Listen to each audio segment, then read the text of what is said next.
শুধরানোর জায়গা মাহফিল না, আলেমের ভেতরকার ছোট মোটো বিষয়গুলো প্রকাশ করা মাহফিল না। আমাদের মুরব্বী নাই, আমাদের অভিভাবক নাই, আমরা অভিভাবক শূন্য এখনো হই নাই। আলহামদুলিল্লাহ, তুমি সব মুরব্বী ধোলাই করে করে পরিষ্কার করে ফেলছো ময়দান। এখন উম্মত যাবে কার কাছে? সবাইকে বিতর্কিত করলে উম্মত যাবে কার কাছে? উম্মতকে আলেম থেকে বিচ্ছিন্ন করা এটা একটা গভীর চক্রান্ত, মানুষের সামনে আলেমের সমালোচনা। আমি এই ময়দানে কাউকে তেলাইয়া তেলাইয়া কথা বলার জন্য নামি নেই। আমার আকাবির আসলাফ আক্রান্ত হবে, আমি আমার শ্রোতা নষ্ট হবে, আমার সমর্থক নষ্ট হবে, আমার ভক্তবৃন্দ নষ্ট হবে, ফেসবুকে কেউ আমার গালাগালি করবে, এই জন্য আমি তেলায় তেলায় কথা বলবো। আর সমাজে ওলামাদের সব দুষ্টাই নাই নাই না মানুষের সামনে প্রকাশ করব, ওই শিক্ষা বড়দের কাছ থেকে আমরা পাই নাই। আমাদের আকাবির আসলাফকে ঢেকে রাখাই আমাদের কাজ। বলে নিজেদের গুলা গোপন করেন, গোপন না। উম্মতের সামনে আলেমকে উলঙ্গ করলে উম্মত যাবে কার কাছে? তুমি সব মুরব্বী ধোলাই করে করে পরিষ্কার করে ফেলছো ময়দান। এখন উম্মত যাবে কার কাছে? সবাইকে বিতর্কিত করলে উম্মত যাবে কার কাছে? উম্মতকে আলেম থেকে বিচ্ছিন্ন করা এটা একটা গভীর চক্রান্ত, মানুষের সামনে আলেমের সমালোচনা আছে। আমরা ওমা উবাররিউ নাফসি ইন্নান নাফসা লাআম্মারাতুম বিসু, আমরা সাধু না, আমাদের দোষ আছে, কিন্তু দোষ শুধরানোর জন্য জায়গাও আছে। আলেমের দোষ শুধরানোর জায়গা মাহফিল না, আলেমের ভেতরকার ছোট মোটো বিষয়গুলো প্রকাশ করা মাহফিল না। আমাদের মুরব্বী নাই, আমাদের অভিভাবক নাই, আমরা অভিভাবক শূন্য এখনো হই নাই। আলহামদুলিল্লাহ, আমাদেরকে শুধরানোর জন্য জায়গা আছে। কিছু বিষয় এমন ভাবে আমরা বলছি যেন গোটা সমাজে এই সমস্যাগুলো, অথচ ওই সমস্যা আমি মাঝে মধ্যে আমাদের সাথে যারা আসে ওদের সাথে বসে বসে আলাপ করি। এই যে যেই সমস্যার আলোচনা হচ্ছে, কড়ায় গইনা শেষ করা যাবে না, আঙ্গুলই শেষ হবে। একজন, দুইজন, তিনজন, চারজন, আঙ্গুল শেষ হয় না। অথচ এমন ভাবে প্রত্যেক মাহফিলে আলোচনা হচ্ছে যেন গোটা সমাজের সমস্যা এটা। তো মানুষ কি মনে করতেছে? কিভাবে বললে বুঝবো না এটা আবার নতুন আরেক ফেতনা হয়ে যায়? এই কথা আল্লাহ আমারে মাফ করুন। কিছুদিন আগ পর্যন্ত একটা আওয়াজ উঠাইতে চাইছিল ওরা, সেটা হচ্ছে অর্থ সহ কোরআন না পড়লে সওয়াব হয় না, অর্থ না বুঝে কোরআন পড়লে সওয়াব হয় না। শুনেন নাই আপনারা? কোরআনের সওয়াব পাইতে হলে অর্থ শিখতে হবে। এটা উম্মতকে কোরআন থেকে দূরে সরানোর একটা গভীর চক্রান্ত। আপনারা সাধারণ মানুষ মনে করবেন এটা তো কোরআনের সাথে আরো যুক্ত করার কথা। যে মানুষ এই কথা বলবে অর্থ না বুঝে কোরআন পড়লে সওয়াব হয় না, ও কোরআন চিনি না। ও কোরআনকে আর 10টা বইয়ের মতো মনে করেছে, ও কোরআনকে অন্য আসমানি কিতাবের মতো মনে করেছে। কোরআন অন্য আসমানি কিতাব থেকে আলাদা, কোরআনের বৈশিষ্ট্য আছে আলাদা। কোরআনের শব্দ অন্য আসমানি কিতাবের মতো না, বুঝেন এটা। কোরআনের শব্দগুলো আল্লাহর নিজস্ব শব্দ। হাদিসের কথা নবী আলাইহিস সালাম বলেছেন, তাবাররাক বিল কোরআন ফাইন্নাহু কালামুল্লাহি তাআলা ওয়া খারাজা মিনহু। কোরআন দ্বারা বরকত হাসিল করো, কারণ কোরআন আল্লাহর কালাম, আল্লাহর ভেতর থেকে বের হওয়া। অন্য আসমানি কিতাবের শব্দ আল্লাহর না, বক্তব্য আল্লাহর। শব্দগুলো নবীদের, এই জন্য ওই শব্দের মধ্যে কোনো বরকত নাই। কোরআনের শব্দ আল্লাহর, এই জন্য শব্দের মধ্যে অর্থের মধ্যে যেমন বরকত, শব্দের মধ্যেও বরকত। এই আমাদের হাফেজরা কোরআনের শব্দ সংরক্ষণ করছে, আমাদের আলেমরা কোরআনের অর্থ সংরক্ষণ করছে। যারা বলে আলেমের দরকার নাই, ওরাও ভুল পথে আছে। যারা বলে এই কষ্ট করে হেফজত দরকার নাই, ওরাও ভুল পথে আছে। কেউই কোরআন চেনে নাই। কোরআন অন্য আর 10টা কিতাবের মতো না। কোরআনের শব্দগুলো সংরক্ষণ আল্লাহ করেছেন কার মাধ্যমে? হাফেজের মাধ্যমে। একটা সূক্ষ্ম কথা আপনাদেরকে মাঝখানে শোনায়, সূক্ষ্ম কথা এগুলা এই মজলিসে বললেও আমার ইতস্ত লাগে, সবাই বুঝে কি বুঝে না। তাওরাত কার কিতাব? কথা কর, তাওরাত কে নাজিল করছে? কে পাঠাইছেন? আরে বলেন না, ডরায়েন না। ইনজিল কে পাঠাইছেন? জাবুর কে পাঠাইছেন? কোরআন কে পাঠাইছেন? চারো কিতাবই কি আল্লাহ পাঠাইছেন? কথা বলেন। তাওরাত সংরক্ষিত আছে না বিকৃত হয়ে গেছে? ইনজিল, জাবুর, এখন আপনার মনে কি প্রশ্ন জাগে না এটা কইলেন আর হয়ে গেল? এটা ওরা প্রশ্ন করে, খ্রিস্টানরা, মিশনারিরা, যে ইনজিলও আল্লাহর কিতাব, কোরআনও আল্লাহর কিতাব, তো ইনজিল কেন বিকৃত হয়ে গেল, কোরআন কেন হইল না? আপনি হয়তো বলবেন কোরআন বিকৃত হবে না, আল্লাহ নিজে গ্যারান্টি দিয়েছেন, ইন্না নাহনু নাযালনা যিকরা ওয়া ইন্না লাহু লাহাফিজুন। কোরআন আমি নাযিল করছি, কোরআন আমি সংরক্ষণ করব। আপনি হয়তো এই জবাব দিবেন। তখন ওরা আবার প্রশ্ন করবে, তো শুধু কোরআনের জিম্মাদারি কেন নিল? এটা কি আল্লাহর না? ওটা কি আরেক আল্লাহ পাঠাইছে?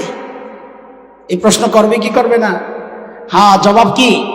কারণ অন্য আসমানি কিতাবের যে ধর্ম যারা পালন করবে, ওই ধর্ম স্থায়ী না, এটা নির্দিষ্ট টাইমের জন্য ধর্ম। আমার নবী সাল্লাল্লাহু আলাইহি ওয়াসাল্লাম একমাত্র বিশ্ব নবী। একমাত্র বিশ্ব নবীর মানে কি? সমস্ত নবীকে আল্লাহ পাঠাইছেন নির্দিষ্ট টাইমের জন্য। আমার নবীকে কোনো নির্দিষ্ট টাইমের জন্য পাঠান নাই। সমস্ত নবীকে আল্লাহ পাঠাইছেন নির্দিষ্ট অঞ্চলের জন্য। আমার নবীকে নির্দিষ্ট অঞ্চলের জন্য পাঠান নাই। সমস্ত নবীকে আল্লাহ পাঠাইছেন নির্দিষ্ট সম্প্রদায়ের জন্য। যেমন হযরত ঈসা বলেছেন, ইয়া বানি ইসরাঈল ইন্নী রাসূলুল্লাহি ইলাইকুম। আমাদের নবী বলেন, কুল ইয়া আইয়ুহান নাস ইন্নী রাসূলুল্লাহি ইলাইকুম জামিআ ওয়া মা আরসালনাকা ইল্লা কাফাতাল লিন-নাস। সমস্ত নবীকে আল্লাহ পাঠাইছেন নির্দিষ্ট সম্প্রদায়ের জন্য, নির্দিষ্ট অঞ্চলের জন্য, নির্দিষ্ট এরিয়ার জন্য।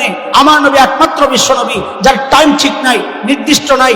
তিনি খাতামুন নবিয়্যিন, কিয়ামত পর্যন্ত নবী, যার অঞ্চল নির্দিষ্ট নাই, যার সম্প্রদায় নির্দিষ্ট নাই। তিনি হিন্দু, বৌদ্ধ, খ্রিস্টান, মগ, মোরাং, গারো, চাকমা, কোকিল, সাঁওতাল, টিপরা সহ যত জাতি আছে সবার নবী আমার নবী একমাত্র বিশ্ব নবী। এই জন্য যেহেতু ইসলাম চিরস্থায়ী ধর্ম, এই জন্য ইসলামের কিতাবটা আল্লাহ চিরকাল রাখার ব্যবস্থা করেছেন।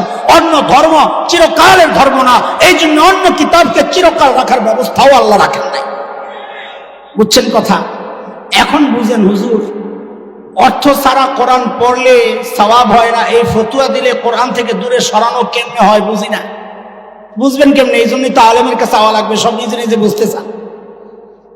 আগে আপনারা বলেন তো, অর্থ না বুঝে কোরআন পড়লে সওয়াব হয় কি হয় না? হয়। আগে এটা বিশ্বাসটা পুরা পোক্তা করেন, হয় না? হয় না? হয়। ওলামাদের কাছে দলিলের অভাব নাই। আপনি দলিলের পেছনে ছুটেন না, আলেমের কাছে আসেন। দলিল ছাড়া আলেম কেন কথা বলবে? আমি ছোট্ট একটা দলিল দেই আপনাদের বুঝার জন্য। নবী আলাইহিস সালাম বলেন, মান ক্বারাআ হারফাম মিন কিতাবিল্লাহ ফালাহুল হাসানাহ ওয়াল হাসানাতু বিআশরি আমসালিহা। আল্লাহর নবী বলেন, কেউ যদি কোরআনের একটা অক্ষর পড়ে, আল্লাহ তাআলা তার আমলনামায় 10টা নেকি লিখে দেন। সুবহানাল্লাহ।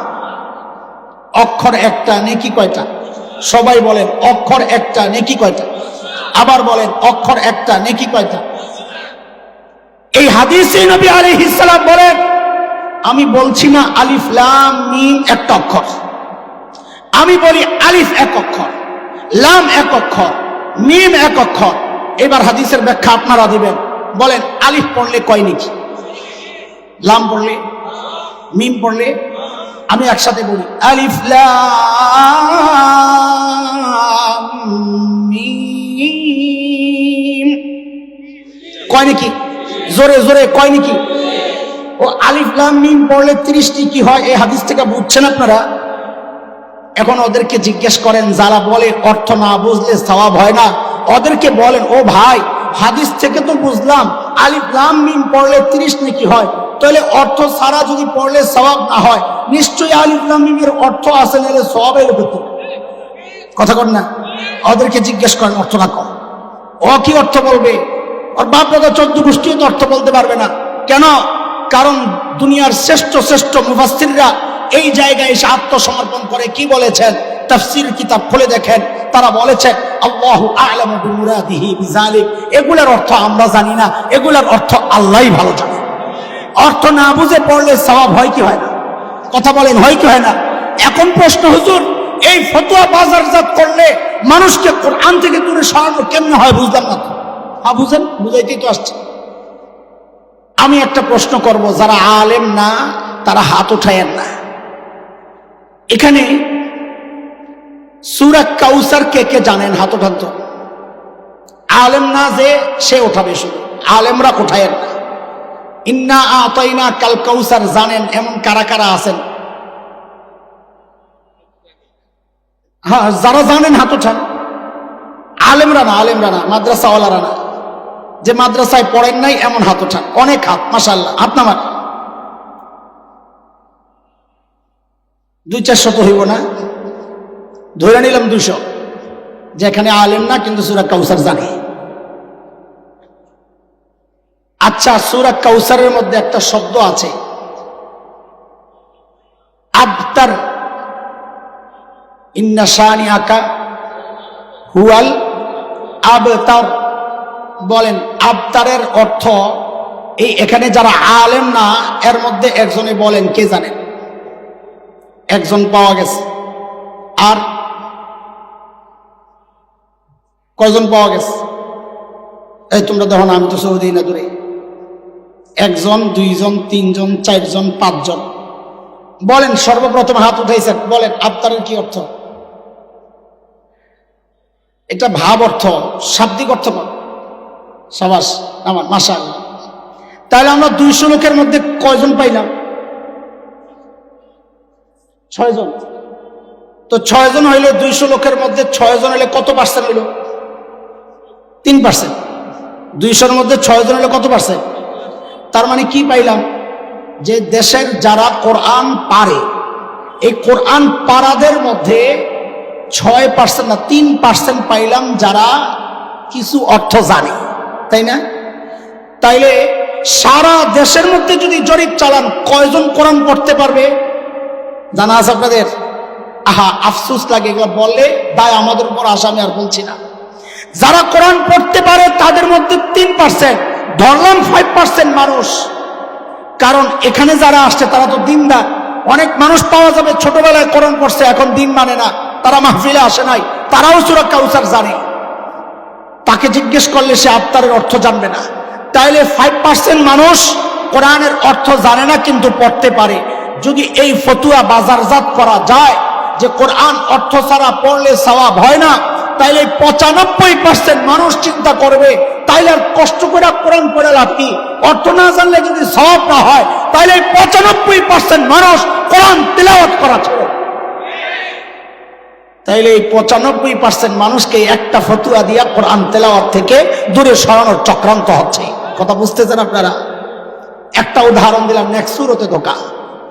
আরেকটা উদাহরণ দেই, সমসাময়িক উদাহরণ। দেখেন, বিক্ষিপ্তভাবে কোরআনের অনেক বিধান থেকে দূরে সরানোর চক্রান্ত শয়তান করছে, বিক্ষিপ্তভাবে।